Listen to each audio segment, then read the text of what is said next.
ಚಟಗುಪ್ಪ ತಾಲೂಕಿನ ಮೀನ್ಕೇರ ಗ್ರಾಮದಲ್ಲಿ ಹೋಳಿ ಹುಣ್ಣಿಮೆ ನಿಮಿತ್ತವಾಗಿ ಸಂಜೆ ಕೋಲಾಟ ಕಾರ್ಯಕ್ರಮ ಸಡಗರ ಸಂಭ್ರಮದ ನಡುವೆ ಜರುಗಿತು.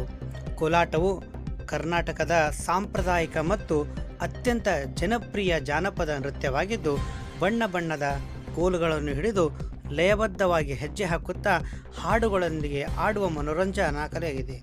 ಇದು ಹೆಚ್ಚಾಗಿ ನಮ್ಮ ರೈತ ಬಾಂಧವರು ಸುಗ್ಗಿಯ ಸಮಯದಲ್ಲಿ ಹಬ್ಬಗಳಲ್ಲಿ ಆಡುವ ನೃತ್ಯವಾಗಿದ್ದು, ಇದರಲ್ಲಿ